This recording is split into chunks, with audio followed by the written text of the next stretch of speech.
All right, folks, today I have the distinct honor of being joined by Ate, also known as Destructo Jugo on TikTok. He does amazing content.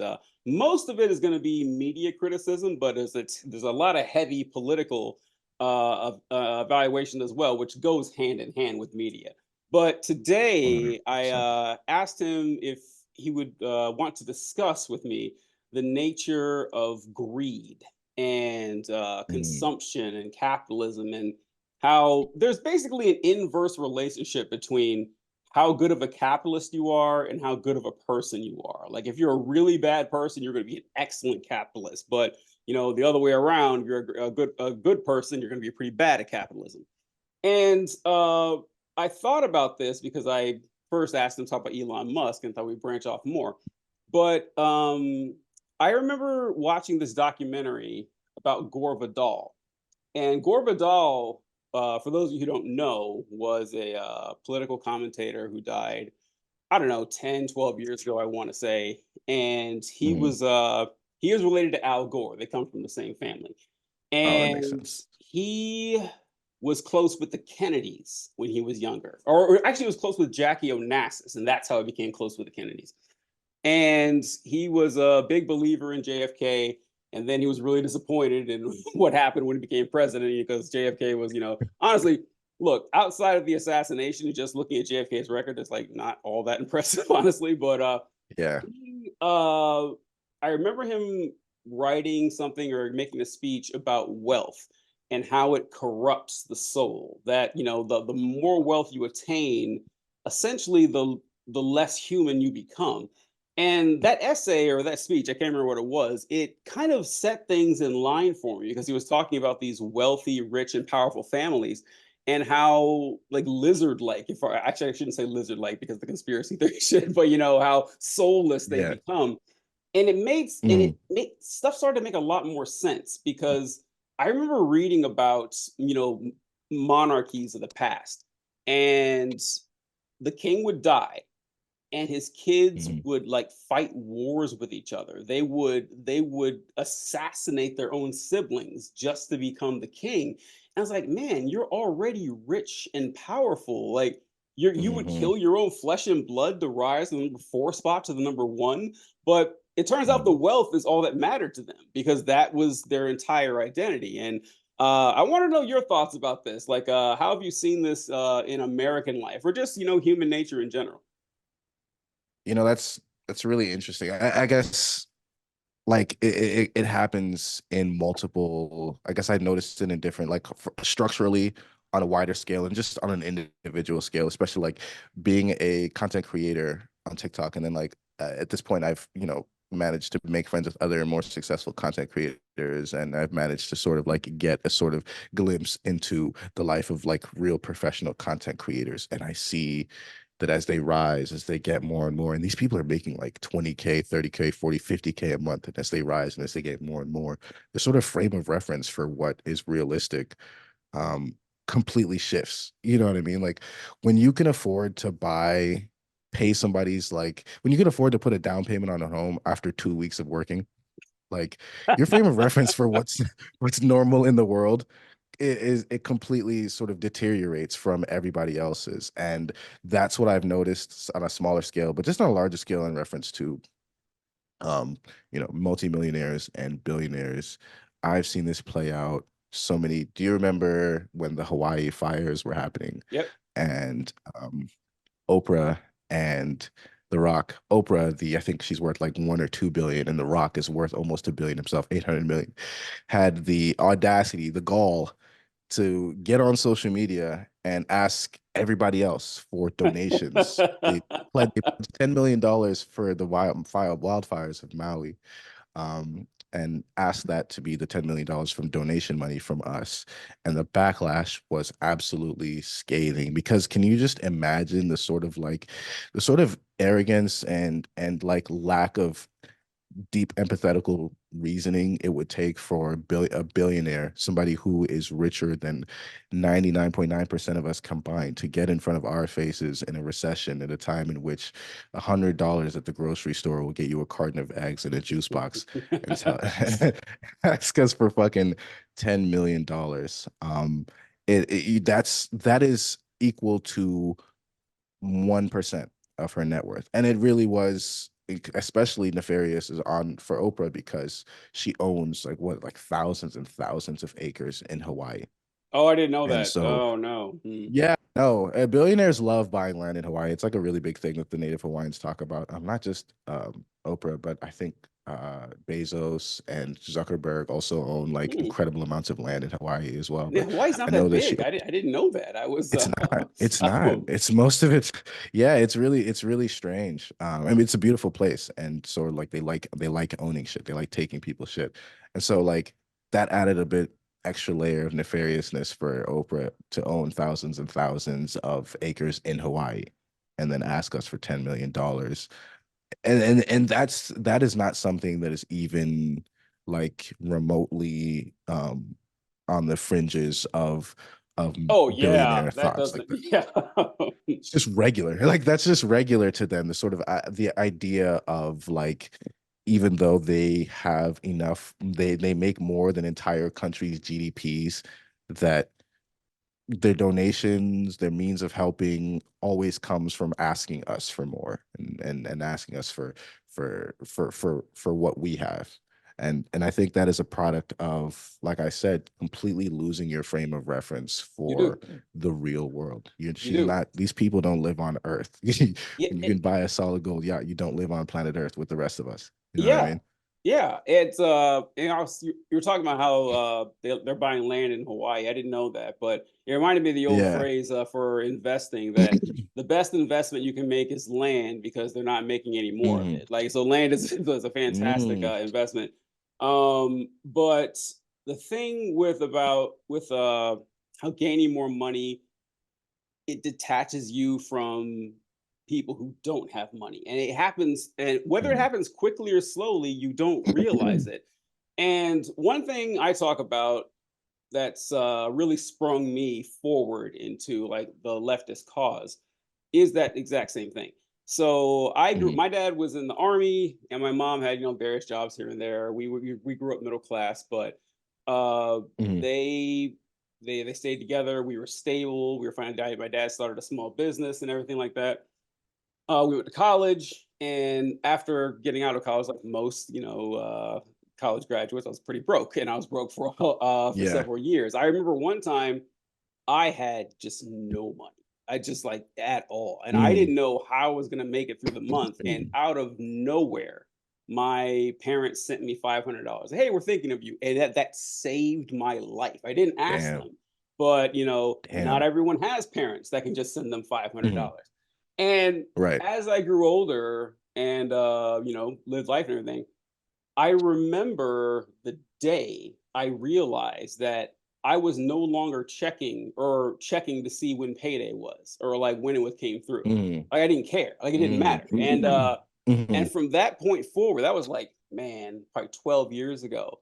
And so I wouldn't say Yeah. I'm rich, but everything is essentially free. Like I don't think about it. Like Yeah. if I'm not making a purchase Yeah. of like $1,000, I don't bother checking but most people Yeah. do that for Yeah. everything. Like they have to like Mhm. when they're shopping for groceries or buying clothes, like, okay, can I afford this? I never have that thought.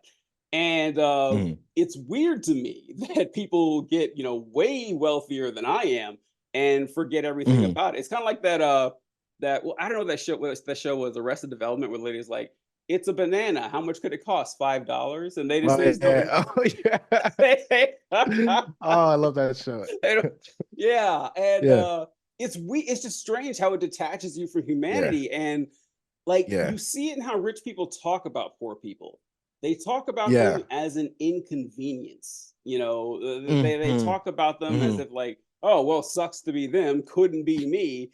And that's especially Right. offensive to me for someone who was born rich. Like if you Yeah. never had to experience that and you look down on them, I just don't know how you live with yourself. Mhm. Yeah, it's so interesting that you bring up that story of how you grew up, because one of the earliest videos I remember of you on your TikTok, like from like I want to say like a year and some change ago when I had Yeah. just started, you had made a post talking about that very same thing, about how now you don't have to look at your bank account when you make purchases, and you were referencing like groceries and buying Hmm. clothes and stuff like that. And I it was like a that really sat in my mind, dude. It's really interesting that you bring that up, because I think about that video like every few weeks, because at my age, I'm at the point in life, and have been at the point in life, or at least was, where like I'm super poor. You know what I mean? Like Yeah. I have to think about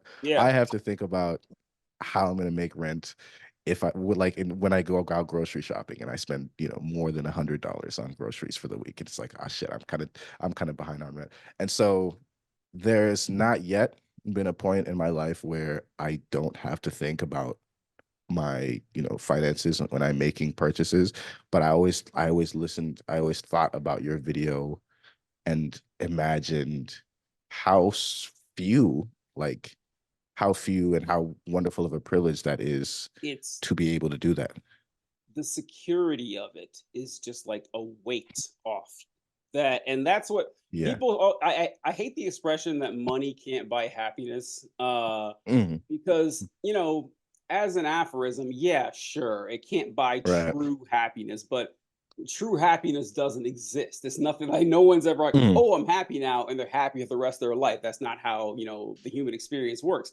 But the Right. security of knowing that, oh, I don't have to worry Mhm. about my bills being paid, or my rent being covered, or my mortgage being covered, or having enough food for the month, is an immense weight off your shoulders. And it is Mhm. a fucking tragedy that it's rare in the Yeah. United States. Like there is no excuse for it. Like Yeah. we're the wealthiest nation that's ever existed, and we give billions of Mhm. dollars to corporations, to other countries, and Mhm. most of our population, like every month, is checking their bank account to make sure they can survive. And like it's a national Yeah. embarrassment. It's Yeah. staggering that anyone thinks this is okay.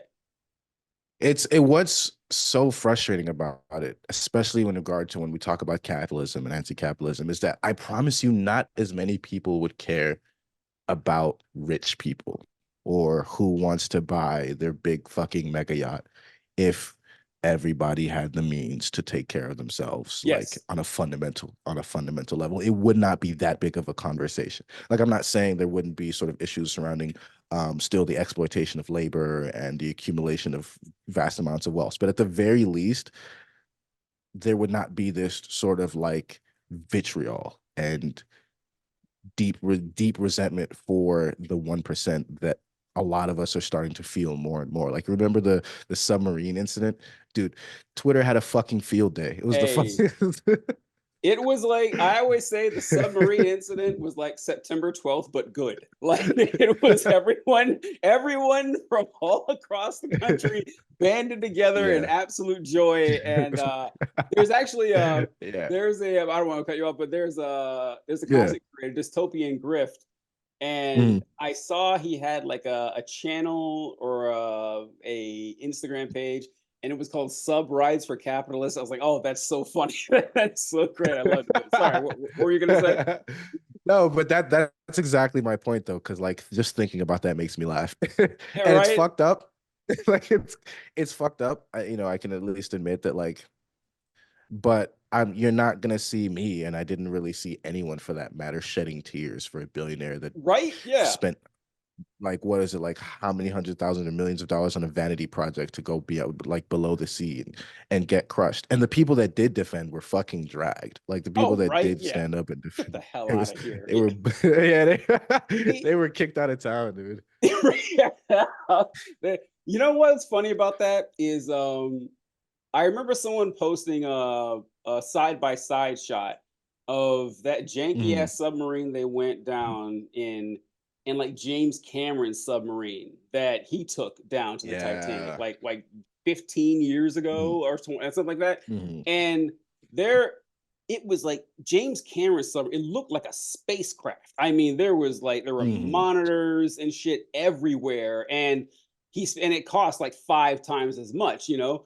But the Yeah. weird thing about that is that we always talk about how, you know, capitalists will put our lives at risk to make a buck. But that submarine isn't proof they'll put their own lives at risk to make a buck. Like the guy who Yeah. went down there owned the company and that shitty ass submarine, and he still did it knowing that he cut corners, and that's crazy. That is insane. There's something interesting like that. It's in itself could be an entire conversation about what it is about like capitalism and the pursuit of fucking capital that rots your brain on a fucking fundamental level.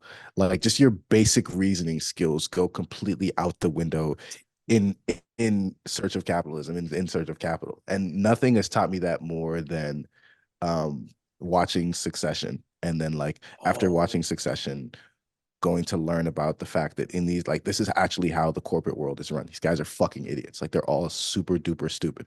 You look, know what I mean? Like on the most basic level.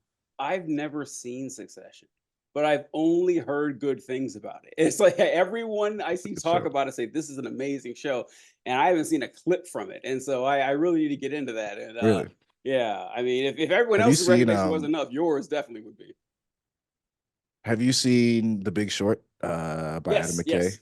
There was a that okay, so Succession, so it's The Big Short was directed by Adam McKay, and Adam McKay is the executive producer on Succession. And so the Big Short and Succession are essentially like I like to think of them as being in the same universe because the camera work is similar.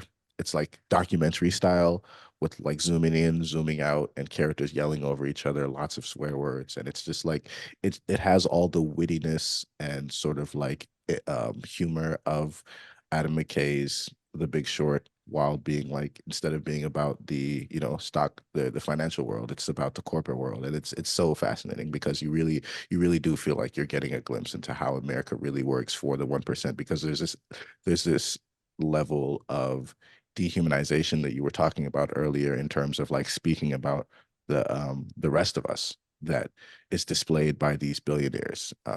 We are not in the most fundamental way. We are not people. Like, Yeah. and it's kind of crazy to say that a lot of people don't believe that. No, You know, it's it's like they're it's pawns. They're yeah, excess exactly. population. Yeah, like Yeah, sorry, it's surplus we are population. a workforce, right? Mhm. We are. Do you remember that somebody went on Fox during the pandemic and was talking Yeah, about I already know what how you're gonna say. The hungry dog thing.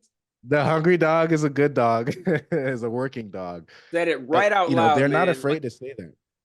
said it in They're front not of afraid to say that God and anymore. everyone. Like, you know, the best dog is a hungry dog. It's like, bro, what the But you're right. I mean, Yeah, look, at least he was honest. At least he was honest. At least he said, like, hey, right. this is what I think. This is like I am a malevolent sociopath, and this is my goal.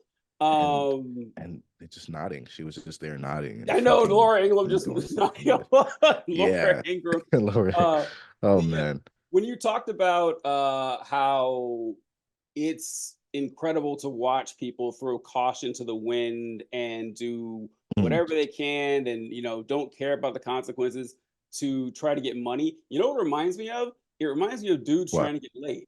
Like it's very similar. Like they will Mm, they will lie, they will yeah. concoct crazy stories, they Hmm.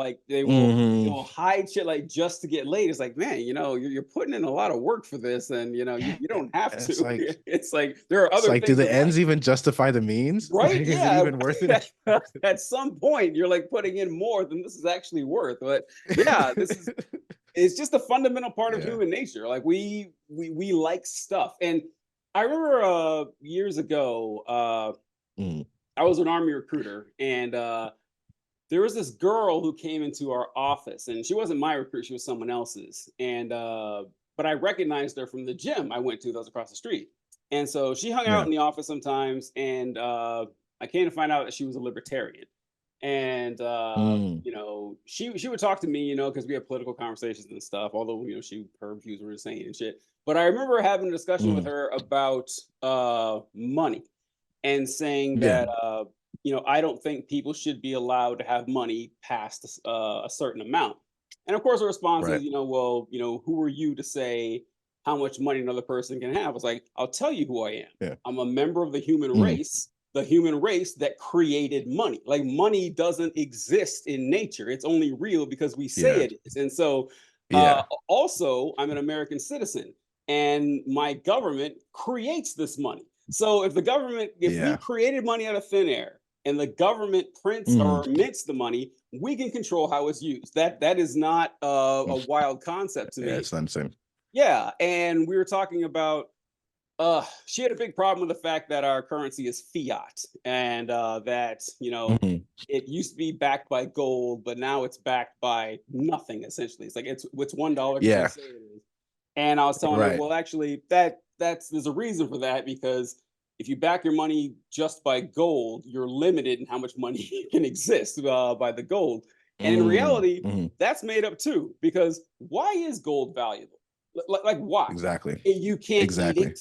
You can't build a house out Yeah. of it, or Yeah, it's too shelter or soft. clothing. Hmm. Yeah, it's pretty and malleable. That's it. Like, and That's it. so That's literally it. that's literally it. And it's rare. It's Yeah. rare. That's important. It's rare, it's pretty, and it's Mhm. malleable. And so people like it. And so human beings are Yeah. weird in how we like focus on weird stuff like that. Like, oh, that's cool. I want Yeah. more of it. Yeah. Yeah, I've always wondered with, especially with gold, how it seems and feels like in every major civilization across human history, gold has been like the thing. Like, are we so, because what does it suggest about humanity? Like, are we actually just kids that like shiny things? Like, is that Yes. really fundamentally who we are? Yeah. But the implications of that is kind of scary. It's it I that's don't like to think about that. But that's literally it. Like, there's like That's so it doesn't crazy. like even like wood has like utility and shit. You could do something with it, but Yeah, gold right. just looks pretty. And Yeah, and the rarity and the beauty of it. So it's like, if gold was yeah. everywhere, yeah, no one would give a shit. But the fact that it's rare is like, yeah, that's it. And I get, and if people want to be pedantic, like items like metals like gold and silver are excellent Mhm. electric conductors. Conductors. But yeah, Yeah. But they were we're valuable. not electricians. We're not a society of fucking engineers. Well, You know what yeah, I mean? and they were valuable long before we used electricity. And by the Right. way, they're too expensive to use. Like they You're use right. copper instead of Yeah. silver and gold because it's cheaper. Yeah. Yeah, so yeah, that doesn't Yeah. work So either. when But people use that argument, I'm like, what do you mean by what are that? you Like, what doing is here? that? Yeah, it's shallow pedantry. I don't know, but Yeah. I don't know. The And that's wealth the thing is point. And that's interesting. the thing. Oh, go ahead. No, that's I was just gonna say that's the more so about or less so about just the shininess, but the rarity is really what's interesting about it because that's where the implications for us as people really get kind of fascinating and a little bit scary because there's this sort of like not just with gold, but with literally everything. There's this idea that we take pleasure from having things that others don't have. Yes. That the inherent value of something is not what it means to us, but what it like means to the other people who don't have it. Yeah. And that could be, not to be like a reductionist and not to be reductionist at all, but that could be like the root of a lot of the inequality issues surrounding us in this world today. It's not because, because there are more homes than homeless people. There are more fucking, there's more food. Like there's no, people like to bring up this idea of like, oh, there's scarcity, there's the overpopulation. Like that's not a real thing. No. There is space and there is food enough for everybody. It's just we derive pleasure from knowing that the ones at the top derive pleasure from knowing that they have things that we do not. They have access to things that we cannot and will not ever be able to have access to, and that's so sad to think about. Yeah, I mean, it. So it's a double-edged sword, which an expression I hate because like a double-edged sword is a Mm. double-edged sword. Like everything's a double-edged sword if you think about it long Yeah. enough. But is that we also want to feel unique, which is not necessarily Mm. bad. And the Yeah. easiest way to feel Right. unique is to have something that no one else does. And so I kind of get where that's coming from. But the pernicious aspect of this is that Mm. you start to look down on people because they don't have, but it's not enough to be unique. You actually feel superior. And Yeah. so, yeah, it's, Yeah. I Yeah. don't think that's ever going away because people do want to Yeah. feel special in some way. But, Yeah. go Yeah. ahead. Yeah. And things in excess is always the problem. Like there's nothing inherently, I wouldn't argue that there's anything inherently wrong with wanting to feel special or having something that other people don't have that is something that you value and things like that. Like, for example, when the PS5 came out and like very few people had them, like when I got it in like the first year. Dude, I felt like I was better than everybody. It was so fucking cool. Like I had the PS, but like only a handful of people fucking had it. And so like, it was in scarcity, and that was, I'm not gonna lie, whether like, it's a good or a bad thing. Like I felt like I felt like pretty good about that Yeah, you, fact. you weren't one of And the so brokies that didn't have PS5. yeah. Right.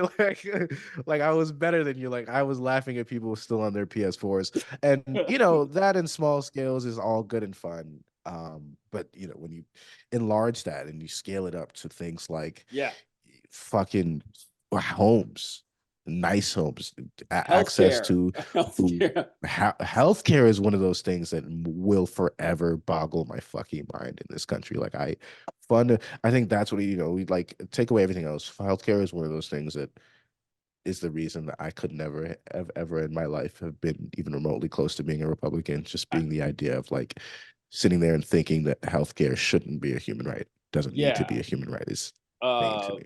so with the PS5 thing, I just remember a funny thing that happened during that time when no one could find one.